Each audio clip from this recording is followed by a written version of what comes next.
গল্পকথার আসরে স্বাগত আপনাদের সবাইকে। আজকের গল্প অরুণোদয়, প্রথম পর্ব। বন্ধু বিনে প্রাণ বাঁচে না। এবছর মার্চ মাসেই কথা হয়েছিল আমরা অরুণাচল প্রদেশ যাব। কথা পারতেই রেনু ফোনের ও প্রান্ত থেকে সম্ভবত লাফিয়ে উঠেছিল, বলেছিল তারাও যাবে। এ তো দেখি মেঘনা চাইতেই জল।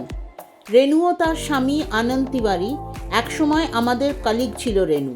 জামশেদপুরে আমাদের প্রথম পরিচয়। আজ ওরা আমাদের পারিবারিক বন্ধু শুধু না, ওরা আমাদের প্রাণের অনেকটা কাছের, অনেকটা মনেরই মতো। অরুণাচলে ওদের সঙ্গ পাবো জেনে যাওয়ার আনন্দটা লাফিয়ে লাফিয়ে 3 গুণ, 4 গুণ, 5 গুণ, বহুগুণ বেড়ে গিয়েছিল। আজ শুধু আমি আর রেনু না, আমরা 4 জনই একে অন্যের সাথে প্রগাঢ় বন্ধুত্ব। ওদেরও 2 মেয়ে, পৃথিবীর বিভিন্ন প্রান্তে ছড়িয়ে থাকা 4টি প্রাণ। তাদের বন্ধুত্ব অমলিন। ইচ্ছা আমাদের বহুদিনের অরুণাচলে যাওয়ার। আমরা কর্মসূত্রে একসময় ভুটানে ছিলাম, আমাদের প্রথম একান্তের সংসার। তখনও আমাদের জীবনে তিন্নি আসেনি। তিতলিকে 3 মাসের নিয়ে প্রথম আমরা ভুটানে পাড়ি দিই।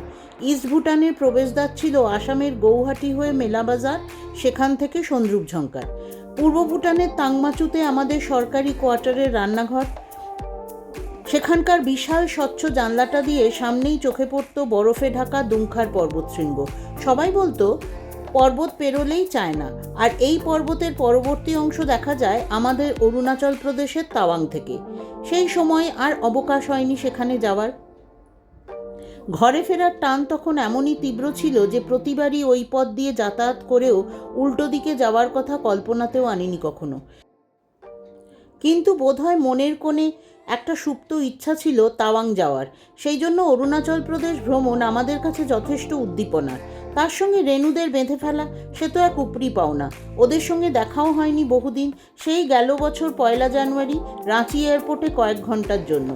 সবার সুবিধে অনুযায়ী দিন স্থির হলো মে মাসের 3য় সপ্তাহ। সেই মতোই টিকিট কাটা হলো। রেনুরা সরাসরি কলকাতা থেকে চলে যাবে গুয়াহাটি, আর আমরা যাব রাঁচি থেকে বায়া কলকাতা। আমাদের হাতে 2 মাসের অঢেল সময় আছে বটে, তবে এরই মাঝে রেনুদের পাকাপাকিভাবে কলকাতায় সেটেল করার ব্যাপার, তাই ওদের হাতে সময় সীমিত। আমাদের ট্যুর ম্যানেজার সমরজিৎ এইবার রণে ভঙ্গ দিয়েছিল। সে বেসিক প্ল্যানটা ওরই। এই হস্তান্তরের মূল কারণ হলো, কেন জানি না আমাদের প্রথম থেকেই মনে হচ্ছিল অরুণাচল ভ্রমণে পরিকল্পনা করার মতো বিশেষ কিছু নেই। অবশ্য এটা সম্পূর্ণভাবে আমাদের অনুমান মাত্র। আমাদের যাত্রা শুরু হলো 23শে মে। রেনুরা গুয়াহাটি পৌঁছেছিল সকাল 10টা নাগাদ, আর আমাদের পৌঁছানোর সময় বিকেল 4। তাই ওদের অপেক্ষা না করিয়ে আমরা বলেছিলাম এয়ারপোর্ট থেকে সরাসরি ক্যাব বুক করে ওরা যেন গন্তব্যে পৌঁছে যায়। তেমনই করেছিল ওরা। আমরা সকালবেলা বাড়ি থেকে ব্রাঞ্চ করেই বেরিয়েছিলাম, কেননা কলকাতায় পৌঁছে লেওভারে সময় বেশি ছিল না। পরবর্তী ফ্লাইটে দীর্ঘ লাইন ভেদ করে যখন গেটের কাছে পৌঁছই, তখন হাতে আর সময় মাত্র 15 মিনিট। ওই সময় 1 কাপ চা কোনো রকমে গলদ্ধকরণ করেছিলাম। যাক, আমরা নির্দিষ্ট সময় গৌহাটি এয়ারপোর্টে পৌঁছেছিলাম। বিকেলে দেখা এয়ারপোর্টকে আপাত দৃষ্টিতে একটু ছোট বলে মনে হলেও বেশ সাজানো গোছানো। তবে লাগেজের জন্য অপেক্ষা করার জন্য স্থান সংকুলান যথেষ্ট কষ্টসাধ্য। যাই হোক, যে ট্রাভেল এজেন্টের সঙ্গে কথা হয়েছিল তারা যথাসময় আমাদের জন্য গাড়ি পাঠিয়ে দিয়েছিলেন। গাড়ির ড্রাইভার অত্যন্ত সজ্জন এবং পরিষ্কার বাংলা বলতে পারেন। আমাদের গন্তব্য গুয়াহাটির হোটেল রেঞ্জ ইন। এয়ারপোর্ট থেকে হোটেল অনেকটা দূরে, প্রায় 1 ঘন্টার পথ।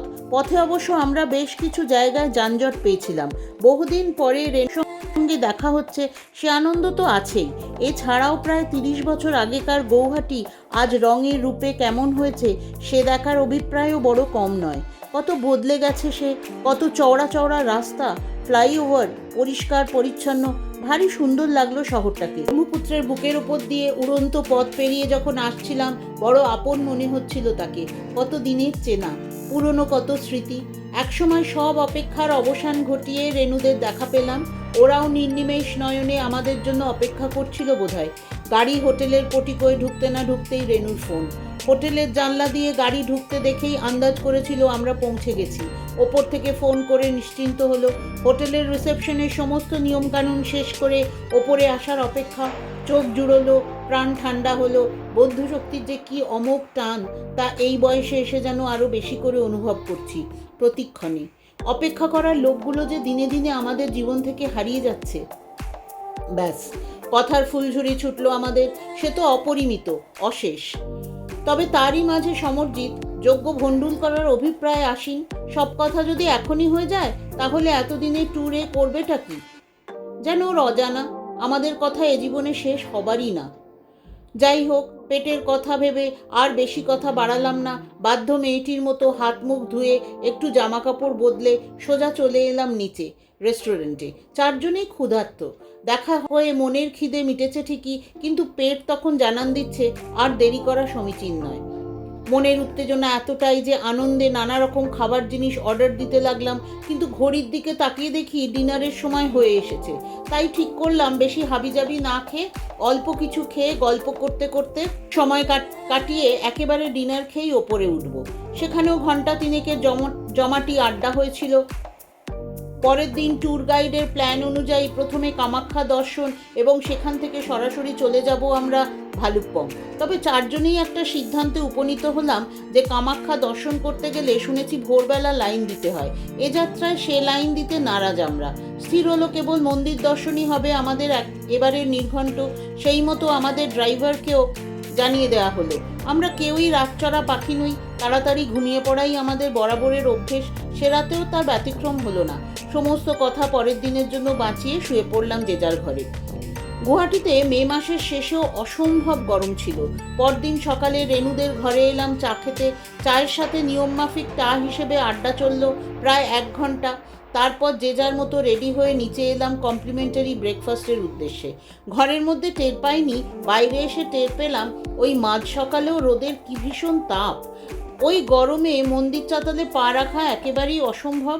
তাই দূর থেকে মন্দির দর্শন করে আমরা যাত্রা শুরু করলাম ভালুকপংয়ের উদ্দেশ্যে। আমাদের যিনি ড্রাইভার ছিলেন আমাদের এই সিদ্ধান্তে যার পরনাই খুশি হলেন বলাই বাহুল্য। রাস্তার সৌন্দর্য অসম্ভব সুন্দর তা আগে থেকেই জানা ছিল। সময় লাগবে 5-6 ঘন্টা। একটানা এতক্ষণ পথ চলা সম্ভব নয়, তাই ঘন্টা দেড়েক দুয়েকের ব্যবধানে আমরা বিভিন্ন অছিলায় গাড়ি দাঁড় করিয়েছিলাম গন্তব্যে পৌঁছতে। তাই বেশ কিছুটা বাড়তি সময়ও লেগেছিল। অসম্ভব গরম ছিল সেদিন, একেবারে গা জ্বালা করা গরম। প্রায় দুপুর 12টা নাগাদ আমরা একটি পথের ধারে হোটেলে দাঁড়িয়েছিলাম। জায়গাটি খুব সুন্দর, কিন্তু এসি ছাড়া থাকা যাচ্ছে না, তাই ঠান্ডা ঘরের মধ্যে গিয়েই বসতে হলো। অপূর্ব স্বাদের প্রাণ জোড়ানো লাইম ওয়াটারে সিক্ত হলাম আমরা। যাই হোক, এমনি অনেক দেরি করে ফেলেছি দাঁড়াতে দাঁড়াতে। আমাদের গন্তব্য ভালুকপংয়ের প্রশান্তি কটেজ। আজ এ পর্যন্তই। দেখা হবে পরের পর্বে। ভিডিওটি ভালো লাগলে লাইক, শেয়ার ও কমেন্ট অবশ্যই করবেন, আর সাবস্ক্রাইব করে নেবেন গল্পকথার আসর চ্যানেলটি। ধন্যবাদ।